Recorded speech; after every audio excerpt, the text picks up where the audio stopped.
ప్రభువును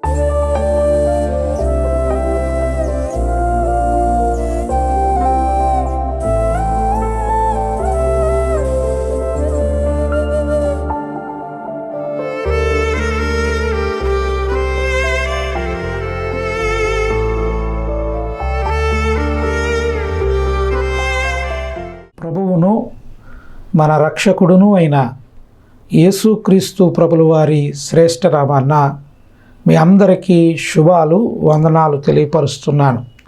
ప్రియమైన దేవుని బిడ్డలారా, బాగున్నారా? పాత సంవత్సరం గతించిపోయింది.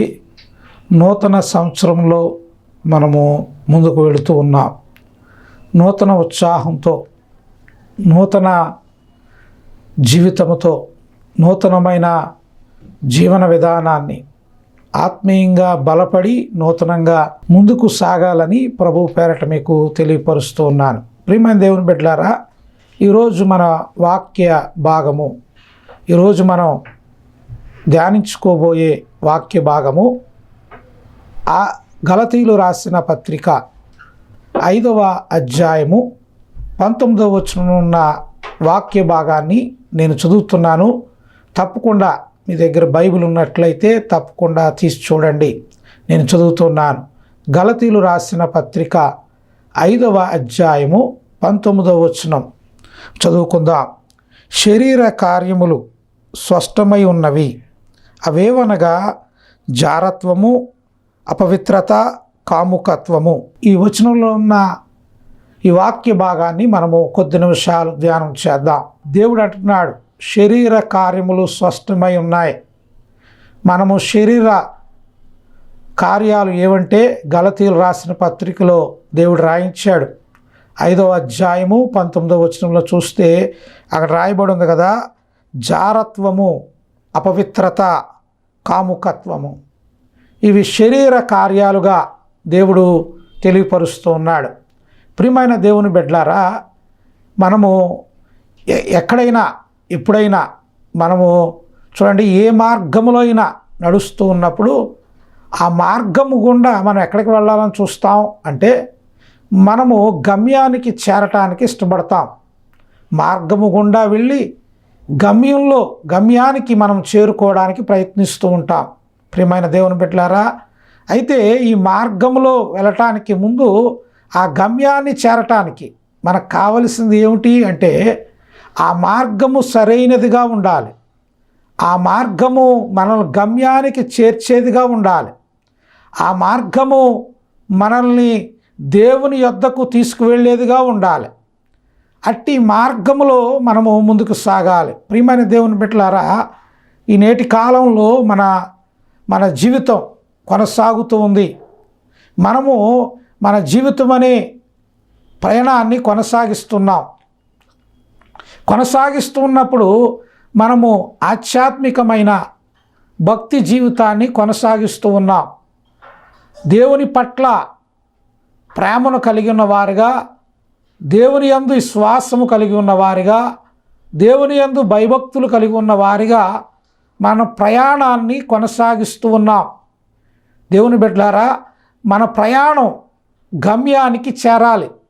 గమ్యం ఏది అని ఆలోచన చేస్తే దేవుని రాజ్యమే. దేవుని రాజ్యం చేరాలనే ఈ ప్రయాణంలో మార్గము సరిగా ఉండాలి.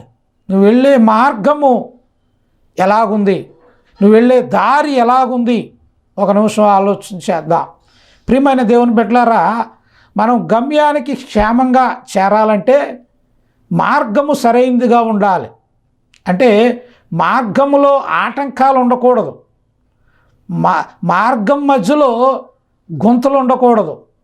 మార్గం మధ్యలో చూడండి ప్రమాదకరమైన పరిస్థితులు ఉండకూడదు. ఇవన్నీ మనల్ని గమ్యానికి చేర్చకుండా ఆపేవిగా ఉంటాయి. కాబట్టి మన మార్గంలో ఆటంకాలు ఉండకూడదు. మన మార్గంలో చూడండి మనకు హాని కలిగించే పరిస్థితులు ఉండకూడదు. మనల్ని క్షేమంగా చేర్చగలిగే మార్గమై ఉండాలి. దేవునికి స్తోత్రం, హల్లెలూయా.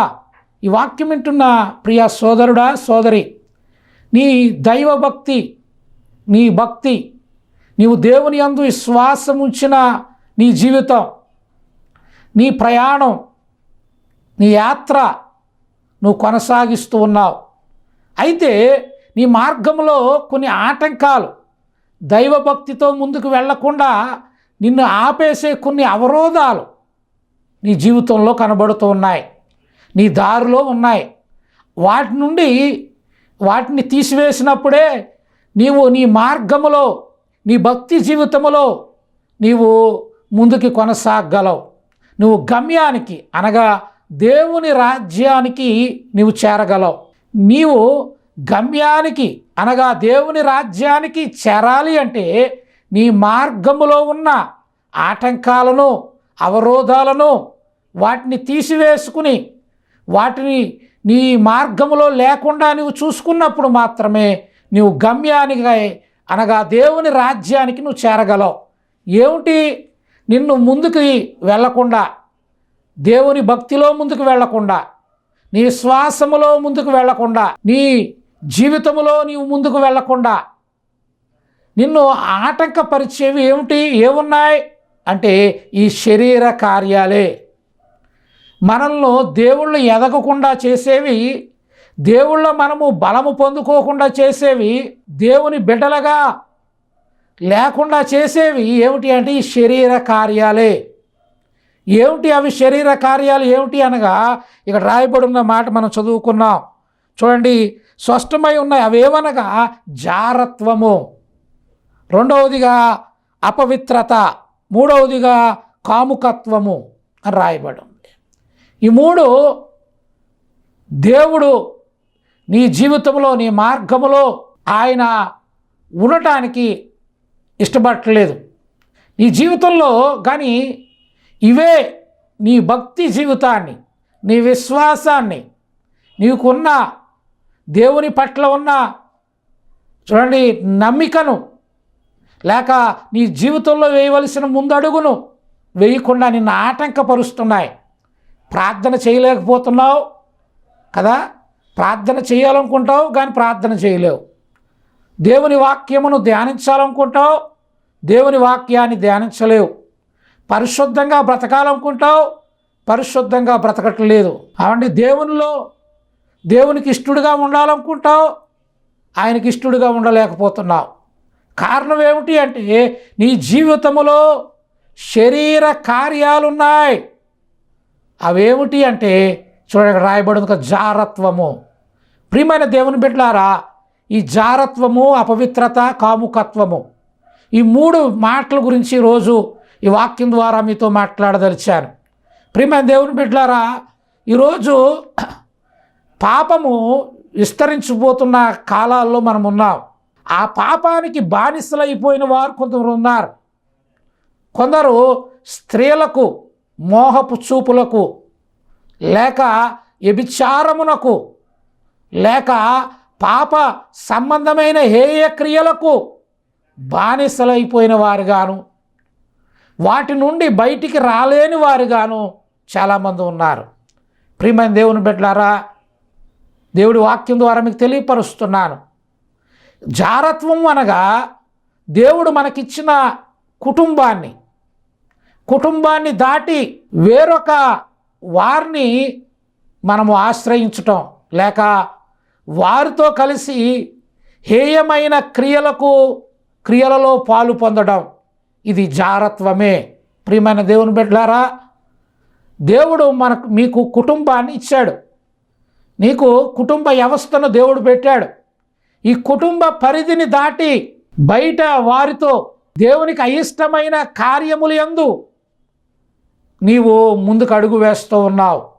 దేవుని బిడ్డలారా, ఈరోజు చాలామందిలో ఈ వ్యభిచారం అనేది కనబడుతూ ఉంది.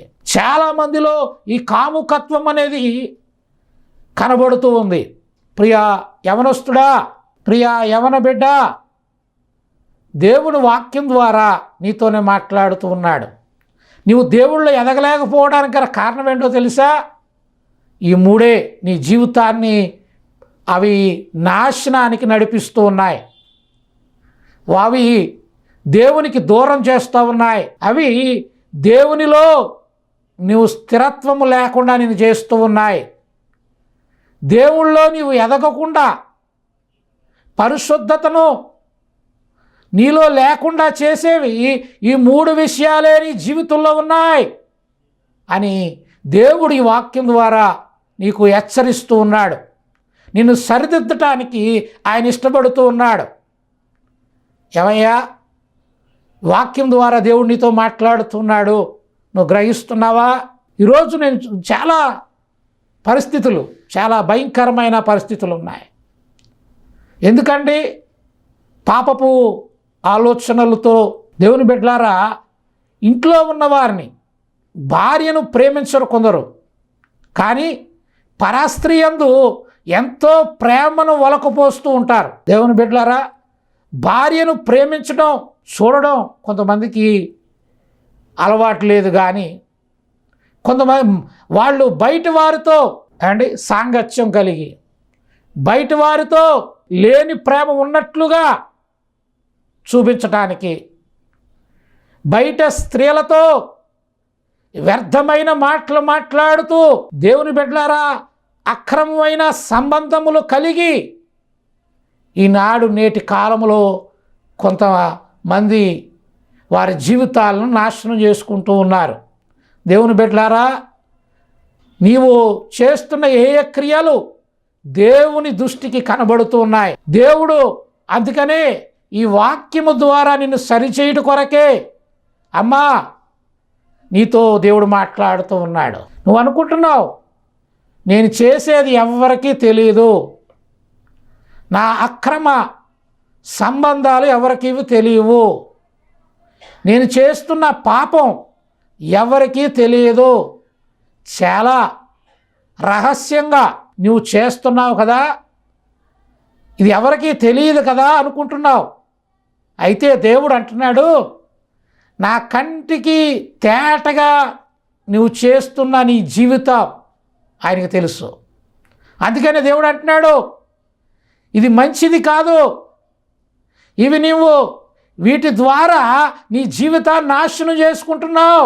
ప్రియ యవనస్తుడా, కామయుకారమైన ఆలోచనలతో నిండిపోయావు. నువ్వు ఎవరిని చూసినా నీవు వేరొక పాపపు దృష్టితోనే నువ్వు చూస్తూ ఉన్నావు, పాపపు కోరికలతోనే,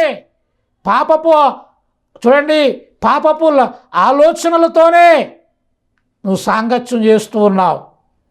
పాపముతో నీ హృదయము, నీ జీవితము, నీ ఆలోచనలు నిండిపోయి ఉన్నాయి. అందుకనే దేవుడు నిన్ను సరిచేయడానికి ఇష్టపడుతున్నాడు, నిన్ను బాగు చేయడానికి ఆయన పిలుస్తూ ఉన్నాడు. నిన్ను ఎన్నాళ్ళు పాపములో మునిగి తేలుతావు, ఎన్నాళ్ళు హేయమైన క్రియలను చేస్తూ దేవునికి విరోధమైన పాపము చేస్తూ భయము లేనివాడుగా, దేవుని భయము లేనివాడుగా ఎన్నాళ్ళు జీవిస్తావు? దేవుడు అంటున్నాడు, సరిదిద్దుకో నీ జీవితాన్ని, చక్కదిద్దుకో నీ జీవితాన్ని. ఇది దేవుడు ఇస్తున్న అవకాశం నీకు. ఏమండి, ఈ జారత్వం చేస్తే ఏంటంటే ఏమవుతుంది? అనేకులు పాపంతో బ్రతుకుతున్నారు, అనేకులు ఏ క్రియలు చేస్తున్నారు, ఎవరు పరిశుద్ధులుగా లేరు, నేను చేస్తే తప్పేంటని నువ్వు అనుకుంటున్నావు కదా. అందుకని దేవుడు అంటున్నాడు, అయ్యా ఎవరో గురించి నువ్వు ఎందుకు ఆలోచించాలి? నీవు దేవునికి ఇష్టడుగా నిన్ను నీవు సరిచేసుకున్నటకు దేవుని సన్నిధిలో మోకరించి నీ పాప విషయమై పశ్చాత్తాపడమని దేవుని వాక్యం ద్వారా నీకు తెలియపరుస్తూ ఉన్నాడు. అమ్మా, ఇట్టి క్రియలను చేయడానికి తగినా నీకు? ఇట్టి ఆలోచనలు చేయడానికి నువ్వు తగినా నీకు?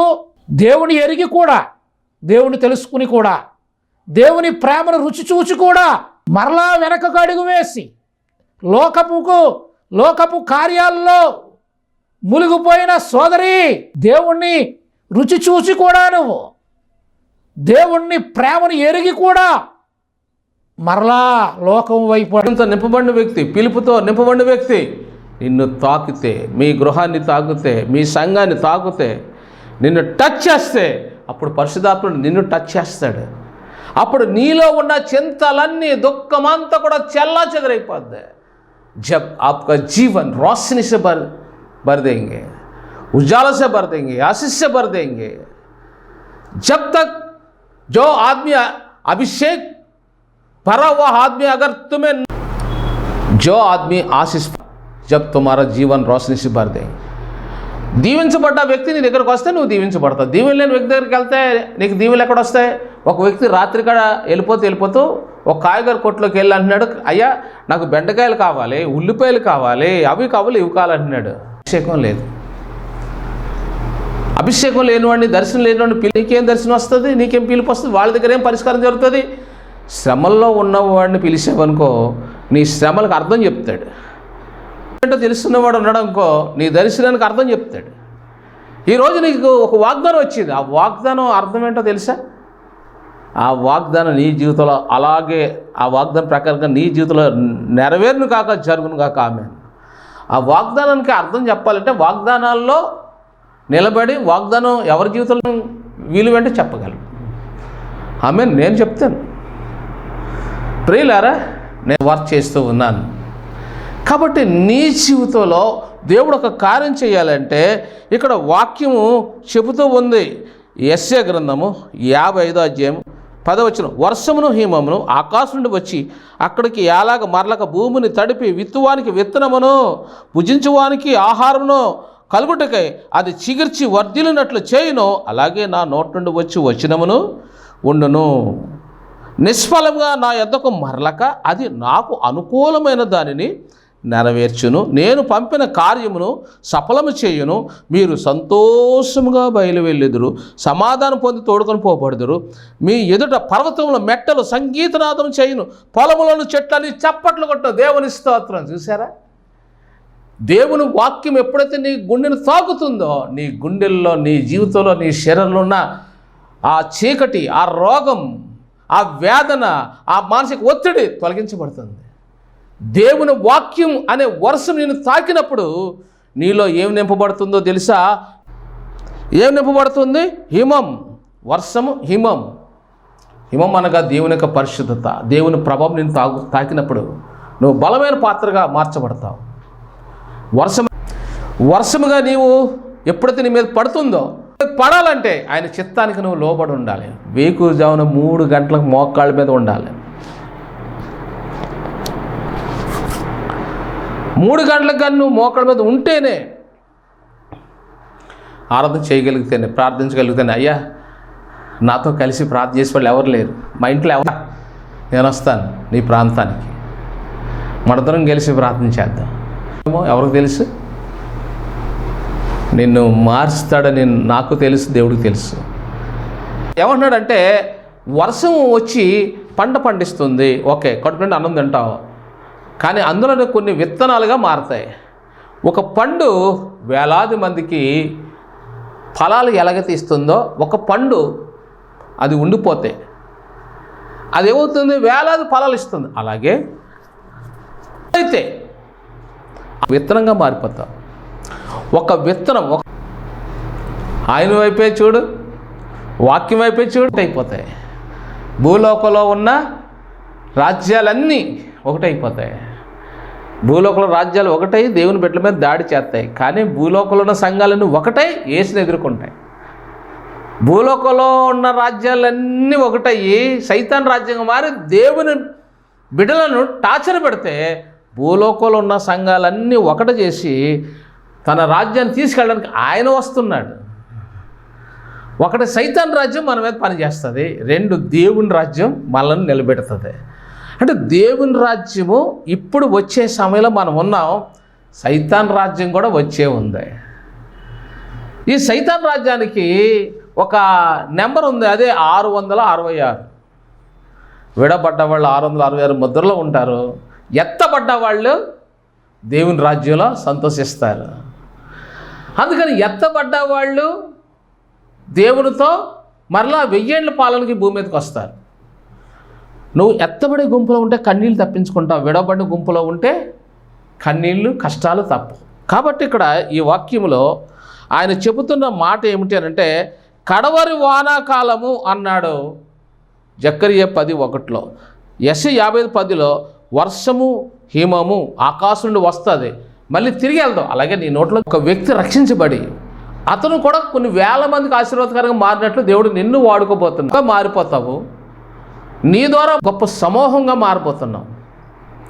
నువ్వు గొప్ప దీవెనకి కారకురాలు కాబోతుంది. అందుకని ఈరోజు ఈ వాక్యం నీ దగ్గరికి వచ్చింది. అందుకనే మీరు సంతోషంగా బయలు వెళ్ళుదురు అన్నాడు 12లో. లూకా 3:2 మీరు చదివారా? యోహాను వద్దకు దేవుని వాక్యం వచ్చి లేచి ప్రకటించడం మొదలుపెట్టాడు. అలాగే ఈరోజు నీ నోట వచ్చింది, నీ మనసులోకి వచ్చింది. నువ్వు దీన్ని తీసుకొని విశ్రమించు, ప్రకటించు. నీకు బుక్స్ కావాలంటే నేను ఇస్తాను, నీకు సహాయం చేయమని నేను చేస్తాను. నేను స్వార్థికుడిని. ఏ ప్రాంతం వెళ్ళినా సరే విజయంతో తిరిగి వచ్చాను నేను. ఇది కాశ్మీర్, కేరళ, ఈ ఇండియాలో భయంకర ప్రదేశాలు నేను వెళ్ళి విజయంతో తిరిగి వచ్చాను. ఒక్కడిని వెళ్ళాను నేను. ఇది నా బాల్యం. ఇప్పుడు కూడా వెళ్తున్నాను. నేను ఎప్పుడు వెనకాడను. క్రీస్తు కొరకు చచ్చిపోవడానికి సిద్ధం. కాబట్టి ఈ వాక్యం నీతో ఏం మాట్లాడుతుంది అని అంటే, ఈరోజు నీవు చివరిగా ఒక వాక్యం తెలుసుకో. చివరి మాట యోబు గ్రంథము 8వ అధ్యాయము 6వ వచనంలో ఒక అద్భుతమైన మాట వ్రాయబడింది.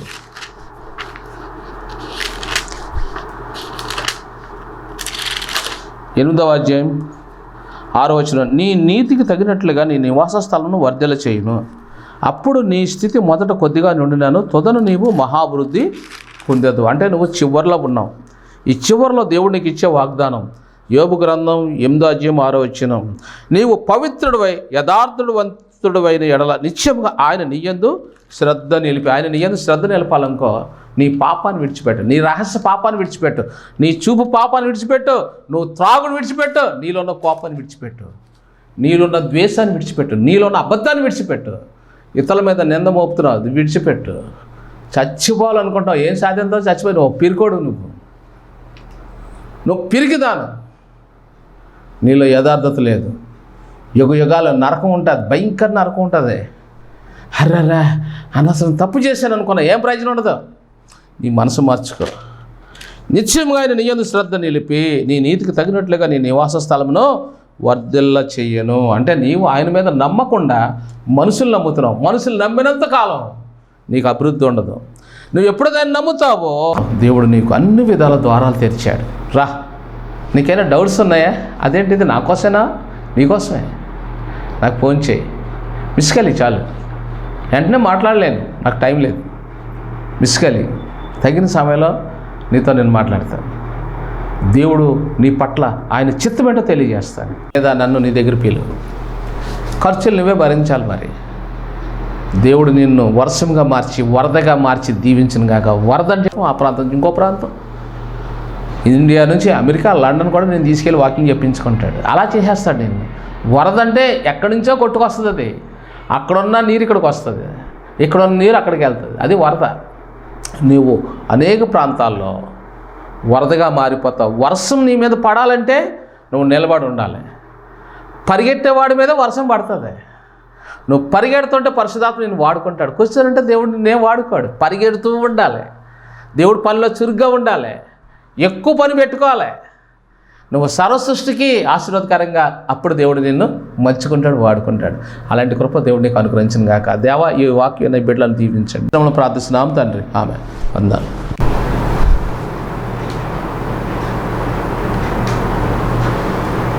ఏ శ్రమను ప్రార్థిస్తున్నాం తండ్రి. వందనాలు.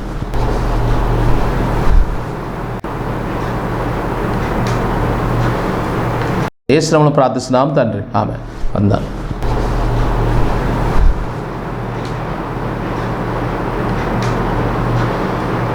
ఏ శ్రమను ప్రార్థిస్తున్నాం తండ్రి. ఆమె వందనాలు.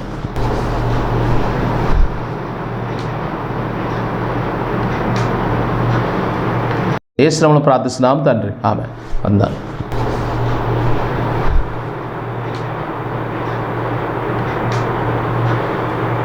ఏ శ్రమను ప్రార్థిస్తున్నాం తండ్రి. ఆమె వందనాలు.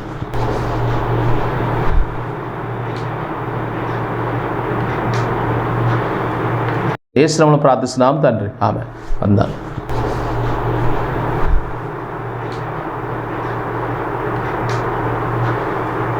ఏ శ్రమను ప్రార్థిస్తున్నాం తండ్రి. ఆమె వందనాలు.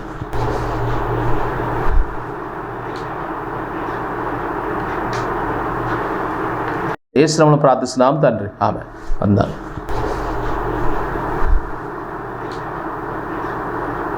యేసు నామములో ప్రార్థిస్తున్నాం తండ్రి, ఆమేన్.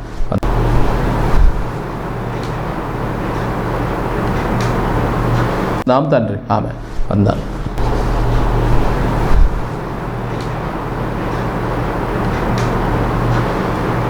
యేసు నామములో ప్రార్థిస్తున్నాం తండ్రి, ఆమేన్. వందనాలు.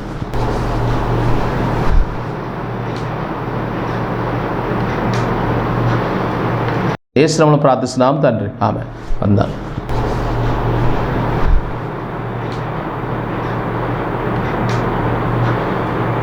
యేసు నామములో ప్రార్థిస్తున్నాం తండ్రి, ఆమేన్. వందనాలు.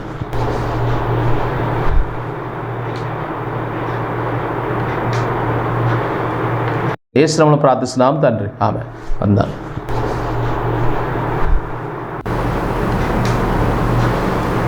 ఆమేన్. వందనాలు.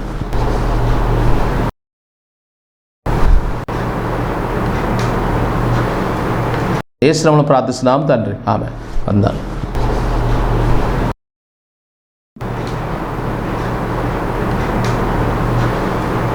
యేసు నామములో ప్రార్థిస్తున్నాం తండ్రి, ఆమేన్. వందనాలు.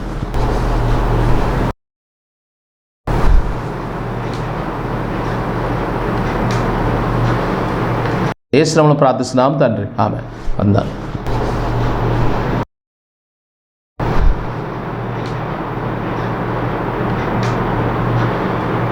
యేసు నామములో ప్రార్థిస్తున్నాం తండ్రి, ఆమేన్. వందనాలు.